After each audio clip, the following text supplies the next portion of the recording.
आपको पैरासेक्सुअलिटी के बारे में बताएंगे, जिसको हिंदी में परालैंगिकता बोलते हैं। और ये जो पैरासेक्सुअलिटी है, ये बीएससी और एमएससी बॉटनी स्टूडेंट दोनों ही के लिए बहुत इम्पॉर्टेंट है। तो सबसे पहले तो ये जान लीजिए कि पैरासेक्सुअलिटी जो होता है, कुछ जीव ऐसे होते हैं जिसमें कि सेक्सुअल रिप्रोडक्शन नहीं होता है, तो उसमें जीन कॉम्बिनेशन का जो फॉर्मेशन है वो पैरासेक्सुअलिटी के द्वारा होता है। ठीक, तो कुछ वर्ष पूर्व तक वैज्ञानिकों का मत था कि जेनेटिक रिकॉम्बिनेशन जो है वो केवल सेक्सुअल रिप्रोडक्शन के द्वारा ही होता है, परंतु बैक्टीरिया के स्टडी से ज्ञात हुआ कि जीवों में जेनेटिक रिकॉम्बिनेशन अनेक वैकल्पिक विधियों द्वारा भी संभव है। वैकल्पिक विधियों मतलब अल्टरनेटिव मैकेनिज्म के द्वारा भी संभव है। तो पहले वैज्ञानिक क्या मानते थे कि जीवों में केवल सेक्सुअल रिप्रोडक्शन के द्वारा ही जेनेटिक रिकॉम्बिनेशन होता है, लेकिन अब जब बैक्टीरिया में उन्होंने स्टडी किया तो सबसे पहले इसकी स्टडी बैक्टीरिया में की गई है, जान लीजिए। ठीक, तो बैक्टीरिया में जब इन्होंने स्टडी किया तो इनको ज्ञात हुआ कि जीवों में जेनेटिक रिकॉम्बिनेशन जो होता है वो अनेक वैकल्पिक विधियों से होता है, जैसे पैरासेक्सुअलिटी के द्वारा भी होता है। पैरासेक्सुअलिटी के द्वारा फंजाई में होता है। फंजाई में इस प्रकार का वैकल्पिक सेक्सुअल रिप्रोडक्शन जो है उसकी स्टडी किसने की थी? पोंटिकार्वो एंड रिपर ने 1952 में इसकी स्टडी की थी। कौन सी फंजाई में? सबसे पहले एस्परजिलस नाइट्यूलस में इन्होंने इसकी स्टडी की थी। इस वैकल्पिक सेक्सुअल रिप्रोडक्शन को उन्होंने क्या कहा था? पैरासेक्सुअल साइकिल कहा था। ठीक, यद्यपि इस प्रक्रिया में प्लाज्मोगेमी, कैरियोगेमी व मियोसिस होते हैं, परंतु सेक्सुअल रिप्रोडक्शन की भांति ये घटनाएं लाइफ साइकिल में किसी निश्चित स्टेज में नहीं होती हैं। जैसे सेक्सुअल रिप्रोडक्शन जो होता है वो लाइफ साइकिल में एक निश्चित स्टेज में होता है, ठीक, लेकिन पैरासेक्सुअल जो है वो निश्चित स्टेज में नहीं होता है। ड्यूट्रोमाइकोइडना ग्रुप्स के फंजाई में पैरासेक्सुअलिटी बहुतायत में पाई जाती है। ड्यूट्रोमाइकोइडना ग्रुप्स के जो मेंबर हैं उसमें पैरासेक्सुअलिटी जो है वो बहुत अधिक मात्रा में देखने को मिलेगा। इसके बाद इसके मैकेनिज्म में आते हैं। मैकेनिज्म ऑफ पैरासेक्सुअल साइकिल यानी कि परालैंगिकता की क्रियाविधि। तो इसमें सबसे पहले ये जान लीजिए कि जो पैरासेक्सुअल साइकिल होता है ये पोंटिकार्वो जो वैज्ञानिक थे उनके अकॉर्डिंग ये पैरासेक्सुअल साइकिल की ये जो निम्नलिखित स्टेप्स होती हैं ना, ये एक मतलब कि क्रम से होती हैं। ठीक, ये क्रम में होती हैं ये स्टेप में। जैसे फर्स्ट स्टेप होता है फॉर्मेशन ऑफ हेट्रोकैरियोटिक माइसीलियम, सेकंड होता है न्यूक्लियर फ्यूजन और फॉर्मेशन ऑफ हेट्रोजाइगोस डिप्लॉइड न्यूक्लियस, और थर्ड होता है multiplication of diploid nuclei, fourth होता है ओकेशनल माइटोटिक क्रॉसिंग ओवर, 5 होता है सॉर्टिंग ऑफ डिप्लॉइड न्यूक्लियाई, 6 होता है ओकेशनल हैप्लॉइडाइजेशन ऑफ डिप्लॉइड न्यूक्लियाई। ठीक, तो सबसे पहले इसके डायग्राम में देख लीजिए। डायग्राम में 6 स्टेप दिया है।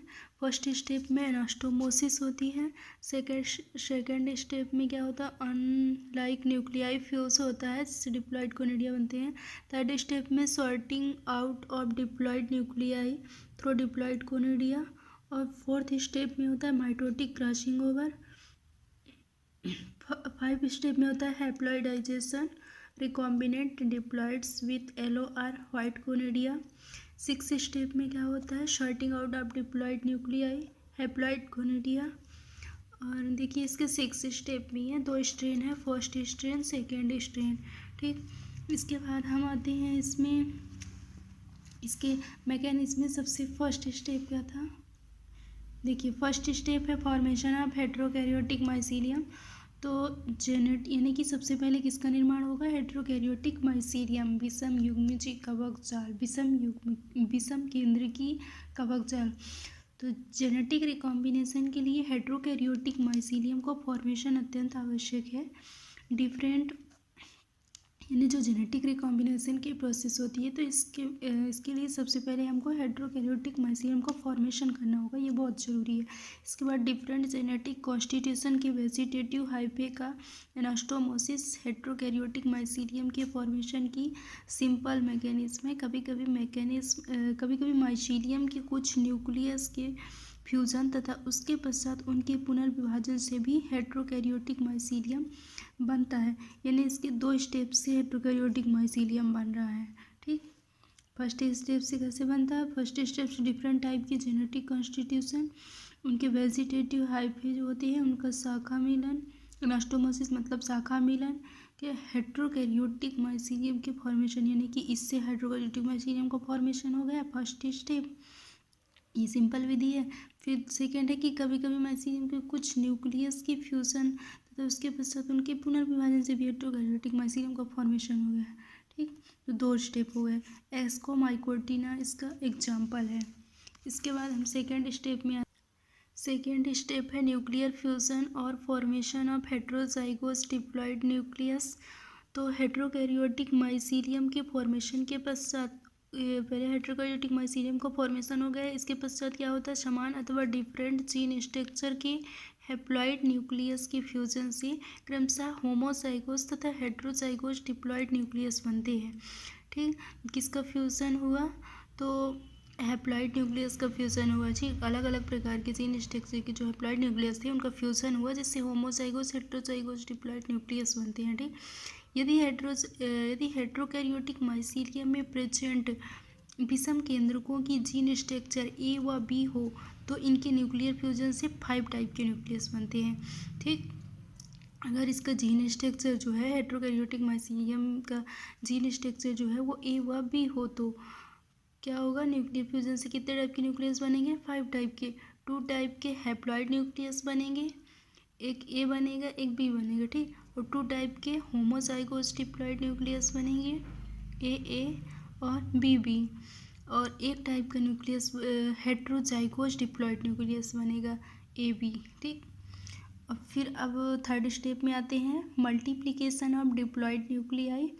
तो थर्ड स्टेप में क्या होता है कि हेट्रोकैरियोटिक माइसीलियम में प्रेजेंट जो 5 टाइप की न्यूक्लियस हैं उनका मल्टीप्लिकेशन लगभग समान दर से होता है। ठीक, समान दर से मल्टीप्लिकेशन होगा उसमें। और इसके बाद क्या होगा, परंतु डिप्लॉइड न्यूक्लियस की जो संख्या है वो हैप्लॉइड न्यूक्लियस की तुलना में बहुत कम होगी, यानी जो डिप्लॉइड न्यूक्लियस बनेगा उसकी संख्या हैप्लॉइड न्यूक्लियस की तुलना में बहुत कम होगी। ठीक, इसके बाद पोंटिकार्वो वैज्ञानिक हैं जिन्होंने इसकी खोज की है सबसे पहले 1952 में। तो पोंटिकार्वो वैज्ञानिक के अनुसार हैप्लॉइड का हेट्रोजाइगोस डिप्लॉइड न्यूक्लियस, इन्होंने क्या किया, हैप्लॉइड का हेट्रोजाइगोस डिप्लॉइड न्यूक्लियस 1:1000 के अनुपात में प्रेजेंट होता है। यानी कि जो अभी हमने बताया ना कि हैप्लॉइड न्यूक्लियस की जो संख्या वो अधिक होती है डिप्लॉइड न्यूक्लियस से, तो हैप्लॉइड न्यूक्लियस की संख्या डिप्लॉइड न्यूक्लियस की कितनी अधिक होती है, 1:1000 के अनुपात में प्रेजेंट होते हैं। ठीक, इसके बाद फोर्थ स्टेप में आते हैं। फोर्थ स्टेप होता है ऑकेशनल माइटोटिक क्रॉसिंग ओवर। इसमें क्रॉसिंग ओवर की प्रोसेस होती है। यह पैरासेक्सुअल साइकिल का सबसे इम्पॉर्टेंट स्टेप है। कैसा स्टेप है, सबसे इम्पॉर्टेंट स्टेप है ये वाला ऑकेशनल माइटोटिक क्रॉसिंग ओवर। ठीक, इसमें डिप्लॉइड न्यूक्लियस के मल्टीप्लिकेशन के टाइम, डिप्लॉइड न्यूक्लियस का मल्टीप्लिकेशन हो रहा था लगभग समान दर से, तो मल्टीप्लिकेशन के टाइम अनियमित क्रॉसिंग ओवर होता है। ठीक, इसके फलस्वरूप नए प्रकार के जीन कॉम्बिनेशन का फॉर्मेशन होता है। किसके फलस्वरूप, क्रॉसिंग ओवर होता है। क्रॉसिंग ओवर की प्रोसेस से क्या होती है, जीन कॉम्बिनेशन का फॉर्मेशन होगा, नए प्रकार के जीन कॉम्बिनेशन का। ठीक, अतः ये स्पष्ट है कि जीन्स का रिकॉम्बिनेशन हेट्रोकैरियोसिस पर निर्भर करता है। किस पर निर्भर करता है, हेट्रोकैरियोसिस पर निर्भर करता है। ठीक, क्रॉसिंग ओवर से पैरासेक्सुअल फंजाई को सेक्सुअल रिप्रोडक्शन का लाभ मिल जाता है। ठीक, पैरासेक्सुअल साइकिल में क्रॉसिंग ओवर की मात्रा जो होती है वह सेक्सुअल रिप्रोडक्शन से 500 गुना कम होती है। देखो, पैरासेक्सुअल फंजाई को क्रॉसिंग ओवर से सेक्सुअल रिप्रोडक्शन का लाभ तो मिल जाता है, लेकिन इसकी मात्रा, क्रॉसिंग ओवर की मात्रा इसमें कितनी कम होती है, 500 गुना कम होती है। ठीक, अब आते हैं सॉर्टिंग ऑफ डिप्लॉइड न्यूक्लियाई। इसका 5 स्टेप है। यूनिन्यूक्लिएट कोनिडिया बनाने वाले जो फंजाई होते हैं उसमें डिप्लॉइड न्यूक्लियस का पृथक्करण यानी सॉर्टिंग उनके कोनिडिया में किससे होता है, उनके कोनिडिया में इनकॉर्पोरेशन से होता है। इनकॉर्पोरेशन मतलब समावेशन से होता है। डिप्लॉइड न्यूक्लियस युक्त कोनिडिया के जर्मिनेशन से डिप्लॉइड माइसीलियम का फॉर्मेशन होता है। ठीक, अब अनेक इम्परफेक्ट फंजाई के अनेक डिप्लॉइड स्ट्रेन ज्ञात हैं। एक डायग्राम में हमने आपको स्ट्रेन दिखाया ना, 2 स्ट्रेन थे इसके, तो अनेक स्ट्रेन ज्ञात हैं। डिप्लॉइड स्ट्रेन के कोनिडिया हैप्लॉइड स्ट्रेन की तुलना में छोटे होते हैं। ठीक, डिप्लॉयड स्टेन के जो कोनिडिया होते हैं वो हैप्लॉयड स्टेन की तुलना में छोटे होते हैं। 6 स्टेप क्या है कि ओकेशनल हैप्लॉयडाइजेशन ऑफ डिप्लॉयड न्यूक्लियाई। कभी कभी डिप्लॉयड माइसीलियम के कुछ हाइफे हैप्लॉयड कोनिडिया का फॉर्मेशन करते हैं, जो कि जर्मिनेट होने पर हैप्लॉयड माइसीलियम बनाते हैं। ठीक, क्या बोल रहा है कि कभी कभी डिप्लॉयड न्यूक्लियस की कुछ हाइफे जो होते हैं वो हैप्लॉयड कोनिडिया का फॉर्मेशन करते हैं, जो कि जर्मिनेट होकर क्या बनाता है, जर्मिनेट होने पर हैप्लॉयड माइसीलियम बना लेता है। और हैप्लॉयड कोनिडिया का जो फॉर्मेशन होता है वो यह प्रेजेंट करता है कि डिप्लॉयड माइसीलियम की कुछ न्यूक्लियस का हैप्लॉयडाइजेशन होता है। ठीक, क्या प्रेजेंट करता है हैप्लॉयड कोनिडिया का फॉर्मेशन, कि हैप्लॉयड माइसीलियम के कुछ न्यूक्लियस का हैप्लॉयडाइजेशन भी होता है। ठीक, तो पूरा हो गया ये। आई होप कि आपको समझ में आ गया होगा। ये देखिए बुक से ये डायग्राम है पैरासेक्सुअल साइकिल का, जिसको आप वीडियो रोक करके और बना भी सकते हैं। बहुत अच्छे तरीके से दिख रहा होगा ये तो।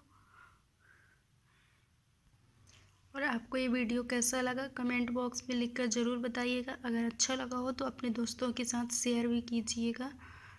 Thank you.